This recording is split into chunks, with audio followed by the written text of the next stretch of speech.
Underground season 2 episode 7. Y'all, this episode was, I'm not even gonna say it was the best episode, but from last week to this week it was so much action.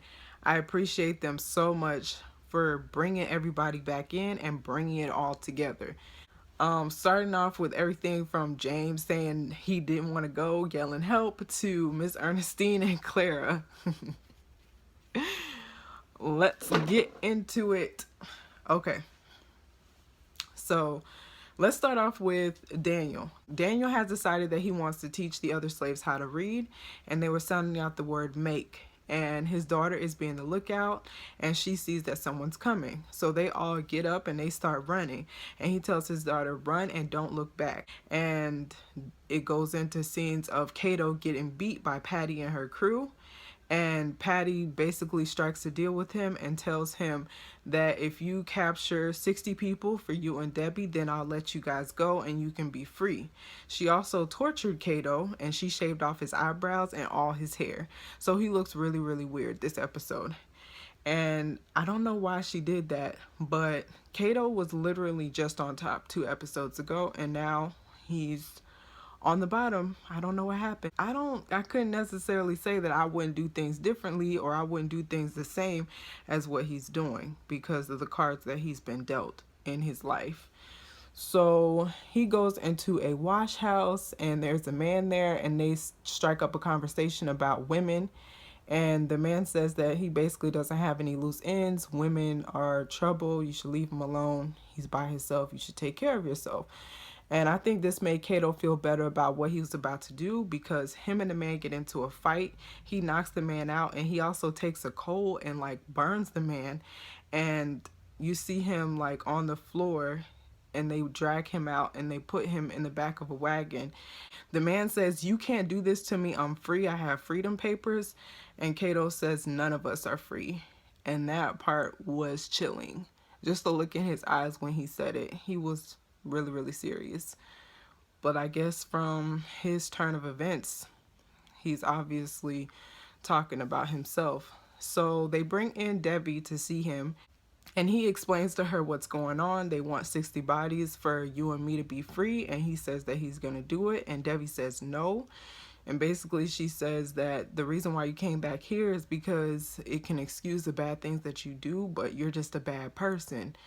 And he starts crying, and when they walk out, he walks into a tent with Patty, and she's talking about how he deserves, or he might deserve, a chapter on his own as the slave that went back to capture others.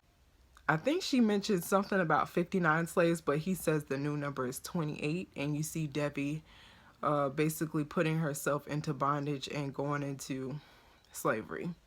And I don't know if I could have done that in her position. I think that's a really hard decision. I don't know if I would have been agreeing, like saying yes, or if I would have been saying no. But if I did say no and put myself in the bondage, at least I know that I'm not endangering the lives of 30 other people. So let's move on to Miss Ernestine and Clara. Clara is crazy. She's crazy. You see at the beginning of the scenes on the road plantation, her and Master Matthews are in the bedroom doing what grown folk do, and she looked at herself in the mirror. Did y'all catch that scene when she looked at herself in the mirror? What was she doing? But anyway, she's putting on a white dress that he gave her, and they're getting ready to, I guess, have ritual or something like that. Before that happens, though, you see Hicks being taken away, and he's being punished because of the drugs that were found on him. And I guess Clara told Master Matthews that all the drugs should be taken away from the slaves. They shouldn't have them anymore. And Hicks was the one that was giving out those drugs. So he is getting in trouble. And there's a device that's placed around his neck, which looks really, really uncomfortable. And I don't even think he could take it off if he wanted to, because I think the thing's in the back or something like that. I don't know. It looked really, really bad. Clara is talking to Miss Ernestine, and she says that's not enough. I want him to be dead just like my baby. And Miss Ernestine's telling her that's not a good look. You don't need to kill him. It's going to weigh heavy on you. And Miss Clara tells her, no, you're going to help me kill him. I know you know about roots, and you're going to make a poison for me to kill him. And she says, no, I'm not. And Clara tells her that I already convinced Master Matthews that you could work on the mainland, but he could easily be convinced to have you work right back here if you don't help me do what I want you to do. So that was the end of that conversation. And just from that, I could tell that Clara was drunk with power. She cannot be reasoned with at this point in time. And it was crazy to see her like go from a small little shy slave girl to now she's, you know, basically like running the plantation, telling other people what to do and everything like that. Like she's not even a slave anymore. From that point, they have the ritual, and Clara's father comes to talk to her. I guess he had heard about what was going on with her and Master Matthews, and he asked her about the dress. And basically, I think he asked her, was he the father of the baby? And Clara gets mad and she says, you never even asked me how I felt or how I was doing. And she has a tear run down her eye. You know, that really cut deep because she really did want the baby. And the father is just angry. And while they're talking, Miss Ernestine comes and whispers in Master Matthew's ear, and she tells him, if you love her, then you need to talk to her, talk some sense into her, because she's about to do something that she's going to regret. And Master Matthews says, okay. And I guess he takes heed to that because he did talk to Clara. Clara invites Miss Ernestine for tea, and they're sitting there drinking the tea, and the girl that served them the tea asks her about a liquor bottle that had gone missing.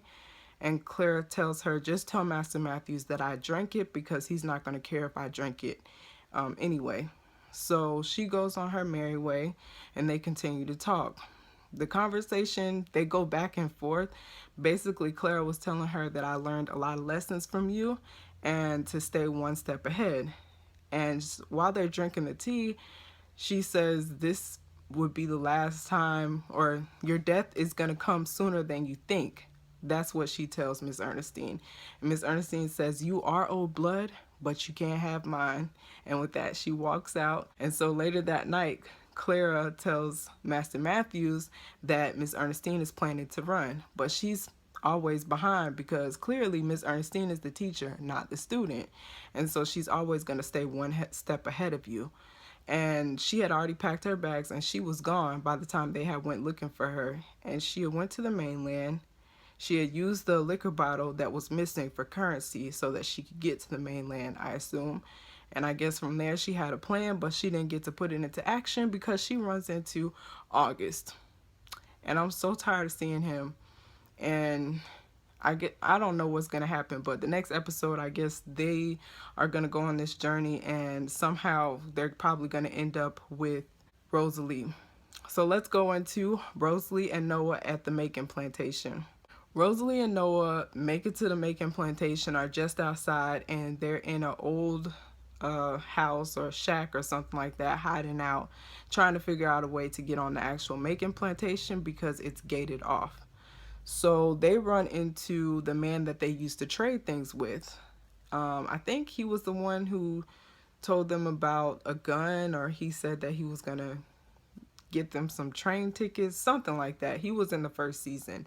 They run into him and they end up tying him up and telling him that they're going to use his wagon to get onto the Macon plantation. So that's exactly what they do. And Noah brings back a former housemaid that used to work with Miss Ernestine, and she tells them that Miss Ernestine got sold off after Master Tom committed suicide. So they need to find out where she went. And the plan was that Noah was going to sneak into Bill's house and get the green book that was used to tell the purchases of the slaves and the purchases of the slaves, who was sold and who was bought on the plantation.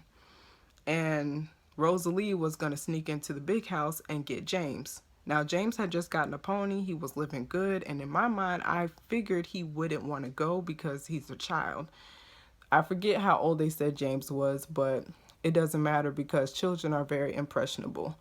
So she sneaks into the house, and before she has the opportunity to say anything, he says, "Help." He starts screaming, "Help, help." I was I was on the edge of my seat because I didn't know how she was going to react to James. I thought she was going to knock him out. That's what she should have done. But obviously she didn't get the opportunity, and they take her to Bill's house, and at Bill's house he's about to punish her, and he says he never believed in God like he believed in God at that moment, because I guess he wanted the opportunity to deal with her again or punish her like he wanted to, before, when she had gotten away. And they were surprised that Bill was even still alive, because they thought that he was dead, but he wasn't. And so Noah is standing outside of the house, and he's peeking in through the boards, and Rosalie can see him. He's about to point the gun. He's trying to get a good shot of Bill, and before he does that, Rosalie yells out, "No, I'm with child. Don't do this," to tell Noah don't shoot, because, she's pregnant. And he looks so shocked. I'm confused as to how he couldn't tell that she was pregnant. That whole trip down there, she didn't want you to touch her. But anyway, she was pregnant. He doesn't shoot. Bill yells out that he doesn't care, and he puts the hot coal on her cheek. And that's how that episode ends. It was beyond crazy, but it was action packed. I love the episode. Hopefully we get to catch up with George and Elizabeth in the next episode. The last thing that I wanted to mention was, in each storyline, somebody thought that they had freedom. Clara thought that her being able to tell the slaves whatever she wanted and doing whatever she wanted on the plantation meant that she was free. But Miss Ernestine was trying to explain to her that this really isn't freedom. And I don't think that she listened to anything that Miss Ernestine said. As far as James, he's a child, but I feel like he also thinks that he's living a good life. He just got a pony. He feels like he's living in the big house and he's doing better than the field slaves. But again, that's not freedom. But he doesn't know any better. So that is what it is. And then Debbie, I don't even think that she understands American slavery, but we'll soon see. Hopefully, I don't think the writers would bring her on just to write her off. So hopefully her storyline goes in a good direction. But we'll see in the next episode. Thank you guys as always for watching, and I'll see you guys in the next video.